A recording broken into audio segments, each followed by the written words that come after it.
C'est le candidat de la France Insoumise, Jean-Luc Mélenchon, qui est notre invité dans BFM Politique ce dimanche. Bonjour Edwige Chevrillon. Bonjour Jean-Baptiste. Bonjour Jean-Luc Mélenchon. Bonjour madame. On a beaucoup de questions, vous voyez, j'ai une tas de notes devant moi. Papier, absolument, là, oui. Je voudrais d'abord parler de transparence, parce qu'on parle beaucoup de transparence.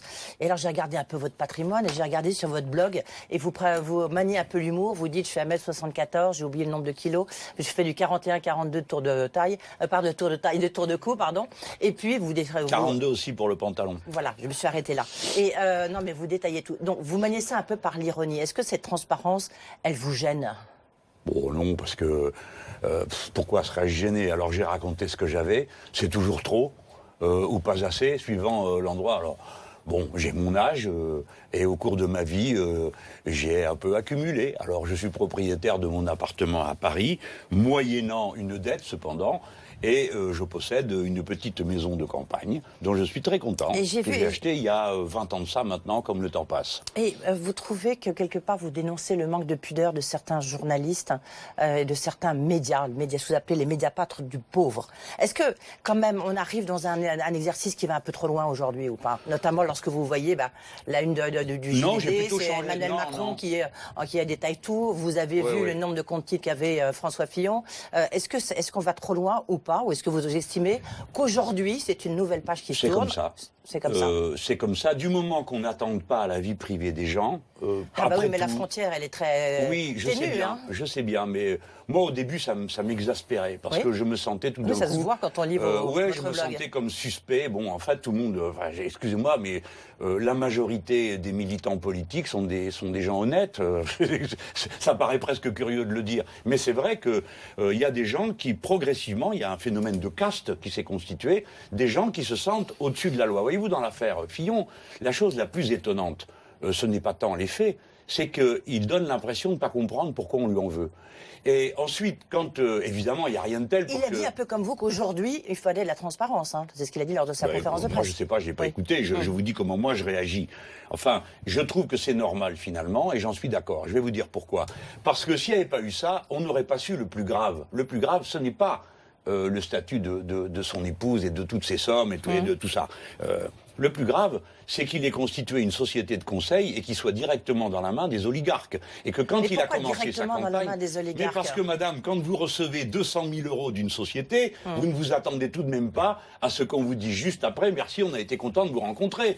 Ils reviennent à la charge en disant « Vous, monsieur, à qui on a payé des conférences ». Vous savez bien que ça existe aussi pour certains journalistes. Ça peut exister. Mais moi, je ne vous regarde pas en vous disant quelle est la dernière conférence qu'elle a fait pour savoir qui est-ce qui tire les ficelles dans votre dos. Je ne le ferai pas, je ne me le permettrai pas. Mais je sais que ça existe, donc autant qu'on le sache. Moi, personne ne m'a jamais payé. Mais alors, lorsque vous avez certains députés qui disent, mais en fait, on touche à la séparation des pouvoirs, c'est-à-dire que la justice ne peut pas regarder ce qui se passe. Vous avez une indemnité de 5 000 euros, vous avez été 19 ans sénateur, 6 000 euros, 5 800 à l'Assemblée nationale, 6 000 au Sénat.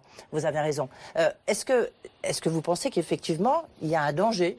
De quoi? Sur la séparation des pouvoirs, que le judiciaire se penche sur le pouvoir mais non, national. enfin, nous relevons tous du droit commun. La séparation des pouvoirs et l'immunité parlementaire sont là, elles existent. Si quelqu'un veut inculper, si un juge veut faire une démarche auprès d'un élu, on doit consulter le bureau de l'Assemblée. Donc les garanties sont là. Mais il est normal que ce droit de suite existe. Ce qui est plus choquant, je vais vous le dire, c'est que lorsque un juge...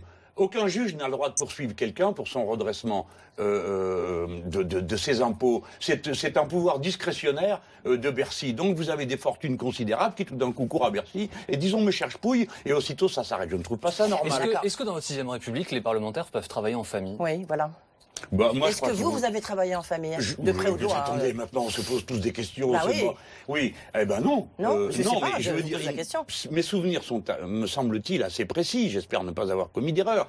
Mais mes souvenirs sont assez précis. Non, je ne vois pas à quel moment. Et je vais vous dire quand même quelque chose qu'il faut que vous sachiez. C'est que c'est pas facile pour les conjoints et les enfants qui portent votre nom. Hein et je parle des conjoints et des enfants pour ne rien dire des frères et sœurs qui ne peuvent plus exercer une activité professionnelle sans qu'on dise « Ah, supposé que ce soit dans certains milieux, ah, vous êtes lié à... qui travaillent dans une entreprise. Du coup, pour être clair, ça n'existe pas, ça. Vous dites stop, cette pratique. Non, bien sûr. Mais je veux quand même dire qu'il y a cette difficulté. Ça serait pas honnête de ma part. Et voyez-vous, il est arrivé souvent que des proches ait été dans une difficulté financière extrême. Hein.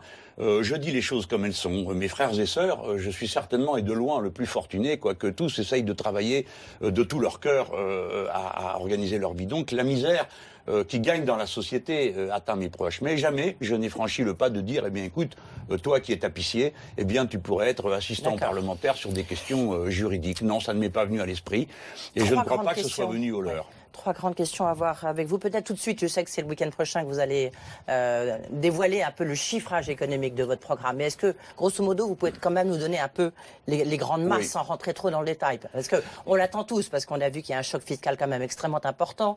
Réduction, alors non pas du déficit public, mais au contraire, augmentation des dépenses, des investissements publics. Vous me direz, ça revient un peu au même. Est-ce que vous pouvez nous donner les grandes lignes? Oui, je vais vous donner un chiffre parce que sinon on saoulerait tout le monde. Et puis surtout, je le redis, nous allons faire quelque chose qui ne s'est jamais fait. Et je sais que nous vous avons invité et qu'on serait heureux que vous veniez.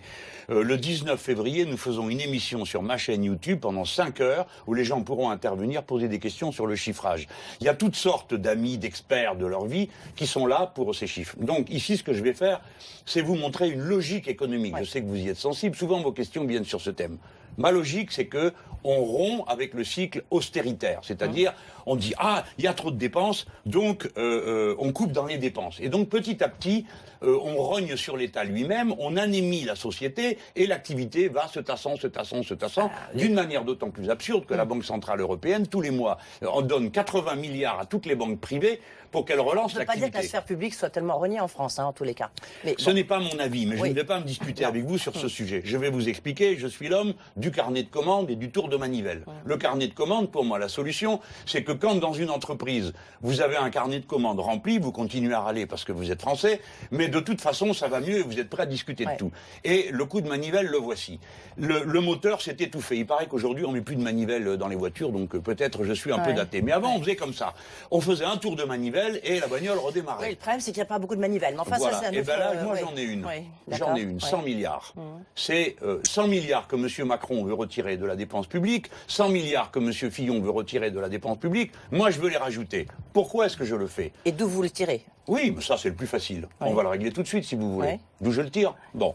Nous avons en France un organisme qui s'appelle la Banque Française d'Investissement, qui est une banque qui a été créée, par Monsieur Moscovici, qui est un petit facétieux. François Hollande, car il a créé, Monsieur François Hollande, il a créé une banque qui a une particularité, qui n'a pas de licence bancaire. Je vais aussi vite que je peux, madame, mais il faut expliquer. Comme elle n'a pas la licence bancaire, elle ne peut faire l'état de banque en empruntant elle-même. Donc moi, j'arrive, je suis président de la République et je signe la licence bancaire de cette banque, qui peut donc aussitôt aller à la Banque Centrale Européenne, demander les 100 milliards dont nous avons besoin. Par conséquent, il n'y a aucune difficulté pour les trouver. Deuxièmement, est-ce que cette dette va s'ajouter à la dette? C'est le programme économique du Front National, ça?